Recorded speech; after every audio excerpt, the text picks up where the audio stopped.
সকাল এখন 5:30 বাজে। ঘুম ভেঙে গেছে। অভ্যাস যাবে কোথায়?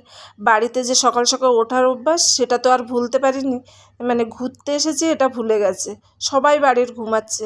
লাগেজগুলোও যেখানে সেখানে পড়ে আছে। আর কালকের জামা কাপড়গুলো বার করে রেখেছি, সার্ফে দেবো। মেজদা উঠেছে 6টার সময়, উঠে মর্নিং ওয়ার্কে চলে গেছে। আর আমি ছাদে চলে আসলাম। ভাবলাম নিজেও একটু ছাদটাকে ঘুরে দেখি আর আপনাদেরও একটু ঘুরে দেখাই। তবে ছাদে এসে মনটা একদম ভরে গেছে। চারিদিকে শুধু ফুল আর ফুল। জবা ফুলগুলো তো দেখতে অসাধারণ লাগছে, কিন্তু জবা ফুলগুলো কিন্তু পুরোপুরি ফুটতে পারিনি এখনও, কারণ সবে 6টা বাজে তো।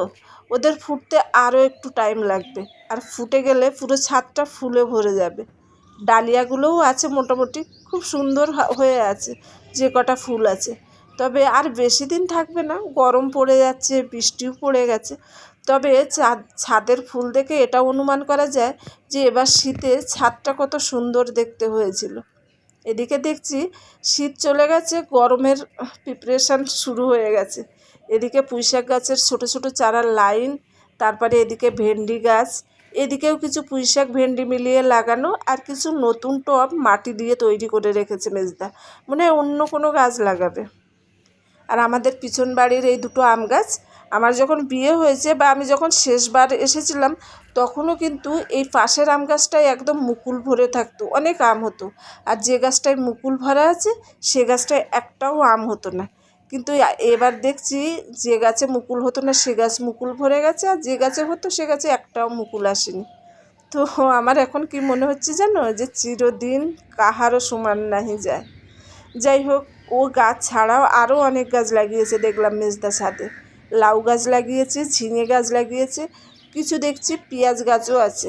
আর কোনায় একটা ছোট্ট লঙ্কার গাছ আছে যার মধ্যে ছোট ছোট লঙ্কায় ভরে গেছে। আবার দেখছি কিছু টমেটো গাছ আছে যার মধ্যে পাকা কাঁচা টমেটো মিলিয়ে অনেক টমেটো আছে। আর গরম পড়েছে, আস্তে আস্তে গাছগুলো নষ্টও হয়ে যাবে। তো ছাদের ভিতরে কিন্তু প্রচুর সব চাষবাস হয়েছিল, যেগুলো এখনও আছে আর নতুন করে গরমের জন্য তৈরি হচ্ছে। এদিকে দেখছি বেগুন গাছগুলো বেশ ভালোই চেহারা। অন্যবার যখন আসতাম মেজদা দেখতাম মানে বেগুন, ঝুরি বেগুনটা বেশি লাগাতো, ওগুলো হয়ও ভালো আর ফলনও বেশি থাকে। কিন্তু এবার দেখছি কালো কালো বেগুন লাগিয়েছে, গোল গোল যে বেগুনটা হয়। তবে প্রত্যেকটা গাছেই সুন্দর বেগুন আছে। ছাদের কিনারাগুলোয় এখনও শীতকালের ছবি বর্তমান, দেখতে ভারী সুন্দর লাগছে। শীতকে ভোলা যাচ্ছে না এই ফুলগুলো দেখে, দারুণ হয়ে আছে। বৃষ্টি পড়েছে, হয়তো খুব তাড়াতাড়ি নষ্ট হয়ে যাবে, তবে যে কদিন থাকবে সে কদিন এই ছাদের শোভা বাড়িয়েই যাবে। শীতকালেও নাকি গাঁদা ফুলও লাগিয়েছিল এবং খুব সুন্দর হয়েছিল, আর তার সাথে সাথে আরও অনেক ফুল লাগিয়েছিল। তবে যতটুকুনি আছে ততটুকুনি ছবি দেখে বুঝতেই পারছি যে ছাদটা এবার কত সুন্দরভাবে সেজে উঠেছিল। আর পাশে একটা করবী গাছ আছে, যদিও এটাকে আমরা কুরুপ ফুল বলতাম। আর আমার বাপের বাড়িতে একটা কুরুপ ফুলের গাছ ছিল যেটার কালার ছিল গেরুয়া কালার, একটা সাদা কালারেরও ছিল।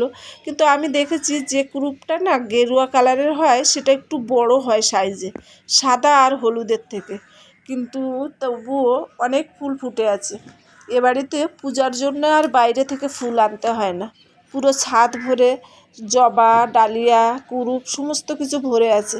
এর আগেও তো অনেক ফুলের গাছ ছিল যেগুলো এখন দেখছি না, হয়তো নষ্ট হয়ে গেছে, আবার লাগাবে নিশ্চয়ই।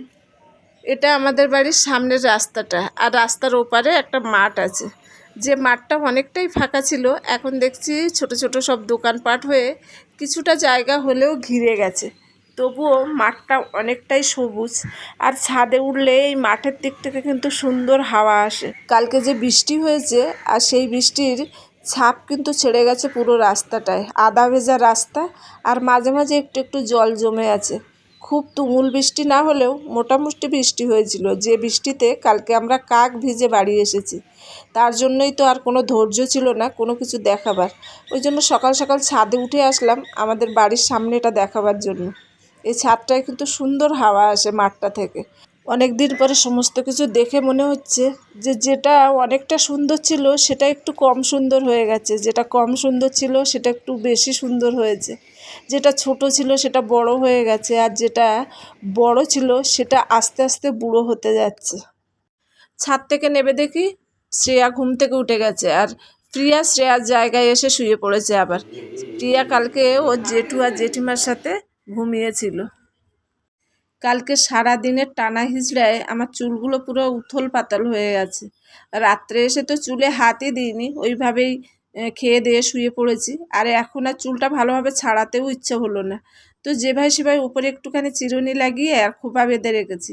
ইচ্ছা আছে আজকে একটু পার্লারে যাবার, দুই বোনেরও চুল কাটতে হবে, আর আমি একটুখানি আমার অসুস্থ চুলটাকে একটু সুস্থ করতে হবে, তার জন্য একটু ট্রিটমেন্ট করব।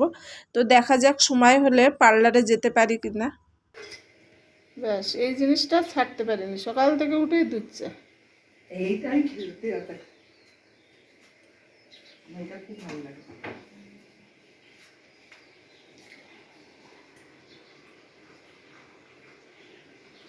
তুমি কি চা খাবে? আমি আজকে দুধ চাই খাবো, দেওয়ালে লিখেছে। একটুখানি আগে দুধ চা নিয়ে মেজদিকে কিন্তু কিছু জ্ঞানের কথা বললাম, আর তারপরে আমি নিজেও এক কাপ নিয়ে বসে পড়েছি। পারাদ্বীপে আমি দুধ চা খাই না, তবে এখানে আসলে এই নিয়মটাও আমার চলে না। মেজদি আবার দুধ চাটা বেশ ভালোই বানায়। আর সকালে ছাদে গিয়ে যে টমেটোগুলো দেখাচ্ছিলাম, মেজদা গিয়ে গাছ থেকে উঠিয়ে এনেছে, অনেকগুলোই টমেটো উঠেছে।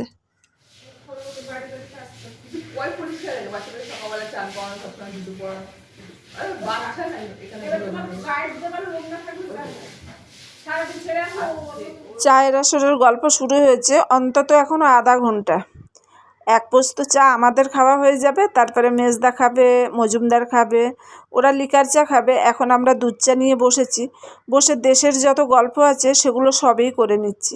আমার যতটুকুনি জানাবার, যা যা মেজদির অজানা আছে সেগুলো জানিয়ে দিচ্ছি, আর মেজদির থেকে আমার যতটুকু জানার সেগুলো আমি শুনে নিচ্ছি। মানে গুলিয়ে গুলিয়ে বাকি করে তেল ওই যে হ্যাঁ একটা করতে না 5 মিনিট করে সময় লাগে, ওরকম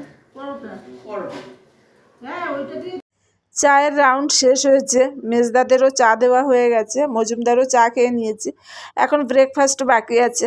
তো আমি এখন ঢ্যাঁড়স নিয়ে বসেছি, মানে ভেন্ডিগুলোকে ভালো করে ধুয়ে আর কাটছি। ভেন্ডি ভাজা হবে, তার সাথে রুটি হবে। তো মেজদি আটা মাখছে, আমি সবজি কেটে নিচ্ছি, আর তার ফাঁকে চায়ের আসরের যে গল্পগুলো এখনও বাকি আছে সেগুলোও সেরে নিচ্ছি। আজকে মেজদা মেজদিরা যাবে তারাপীঠে, তো তার জন্য মেজদা মাঝে মাঝেই তাড়া দিয়ে যাচ্ছে। আমাদের তো গল্প শেষ হচ্ছে না, আমরা যখন যেখানে বসছি কিছুক্ষণ সেই গল্পের মধ্যেই কেটে যাচ্ছে। আর মনে হয় খুব সম্ভব ব্যান্ডেল থেকে 11:30টায় ট্রেন আছে, তো তার জন্য এখান থেকে আগের থেকেই বেরোতে হবে।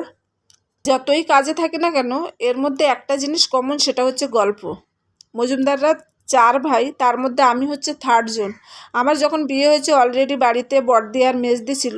তো আমি বিয়ের পরে এসে দেখেছি সারাদিন সবাই কাজ করতে করতে গল্প হচ্ছে, কারোর কাজ না থাকলে আর একজন কাজ করছে, সে সেখানে গিয়ে গল্প করছে। মানে গল্প হবেই, কাজের সাথে সাথে গল্প না থাকলে সে কাজ এগোবে না। সারাদিন এত গল্প করার পরেও দুপুরে যখন খাওয়া দাওয়ার পরে হাত মুখ ধুতে কলতলায় যাওয়া হতো, সেখানে দাঁড়িয়েও 20-25 মিনিট এমনিতেই গল্প করে টাইম কেটে যেত। আবার রাত্রে খাবার পরে যখন কলতলায় গিয়ে দাঁড়ানো হতো, তখন যে কখন 40 মিনিট, আধা ঘন্টা, 1 ঘন্টা গল্প করে কেটে যেত কেউ বুঝতে পারতো না। তখন আমি নতুন বউ, তাই গল্প কম করতাম, কথা কম বলতাম, কিন্তু দিদিরা যা গল্প করতো তা আমি দাঁড়িয়ে শুনতাম। এদিকে বাড়ির পুরুষরা, বাচ্চারা সবাই ঘুমিয়ে পড়তো, কিন্তু আমাদের গল্প শেষ হতো না।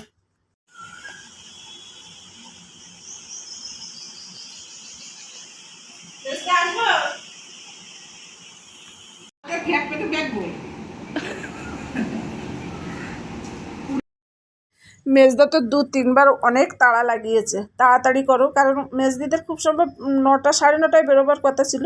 এখন প্রায় 10টা বাজতে চলেছে, মেজদির এখনও খাওয়া হয়নি। মেজদি খাচ্ছে আর পাশে আমি আছি, তো দুজনের এখনও গল্প চলছে, মানে যাওয়ার মুহূর্তেও এদিকে চা রুটি খাওয়া হচ্ছে আর এদিকে গল্পও চলছে।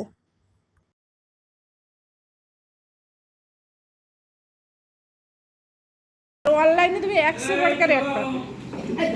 খাবো না, বেগুন তুলতে যাবো।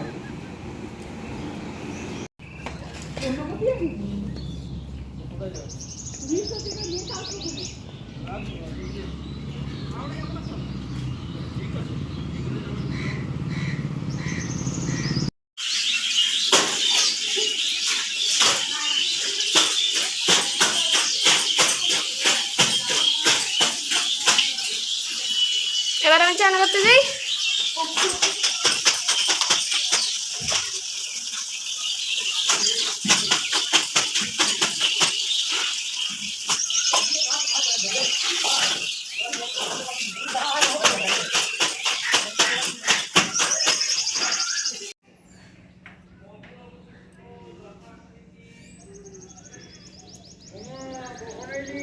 এই কালকে এসছি। কালকে বললাম কাক ভিজে ফিরে এসেছি বাড়িতে, আর তারপরেও সারাদিনে সেই সকাল 4টে থেকে রাত 8টা 8:30 অবধি ধকল গেছে জামা কাপড়গুলোর উপর দিয়ে। তো জামা কাপড়গুলো সকালেই ভিজিয়ে দিয়েছিলাম সার্ফ জলে, আর মেজদিরা বেরিয়ে যেতেই আমি সেগুলোকে কেচে আর ছাদে নিয়ে চলে এসেছি। এগুলো নাইল শুকবে না সকাল সকাল না দিলে, কারণ বেশ মেঘলা হয়ে আছে, মনে হচ্ছে আজও বৃষ্টি হবে।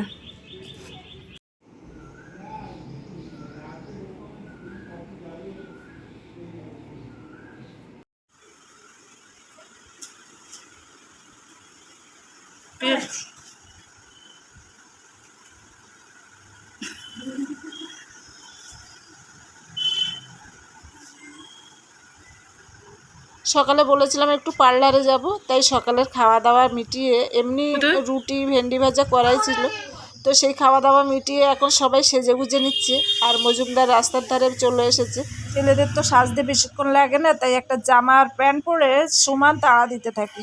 কিছুক্ষণ আগে মেজদা তাড়া দিচ্ছিল মেজদিকে বেরোবার জন্য, আর এখন মজুমদার রাস্তার ধারে দাঁড়িয়ে বারবার বলে যাচ্ছে, কি টোটো অটোকে ডাকবো, হলো কি টোটো অটোকে ডাকবো।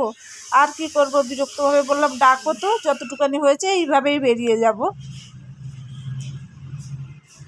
বললি দিদির জুতোটা পরবি।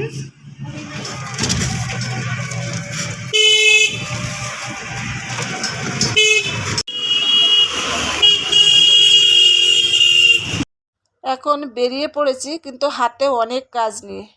এখন তো যাব দিদির বাড়ি, ওখানেই আজকে খাওয়া দাওয়া করব। আর তার মধ্যে একটু পার্লারে যাব, সবার চুল কাটা আছে, আমি একটু হেয়ার স্পা করব। আর তার সাথে সাথে কিছু কেনাকাটিও আছে, তো সেখান থেকে কেনাকাটি করতে যাব।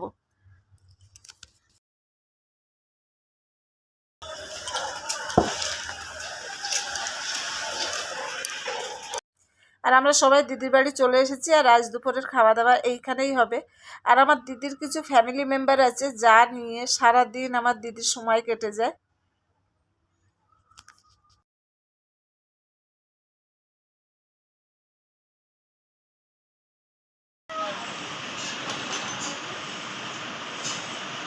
সবাই ক্যামেরা ফ্রেন্ডলি হয় না, তাই দিদিদের বাড়ি বেশি ভিডিও করতে পারিনি।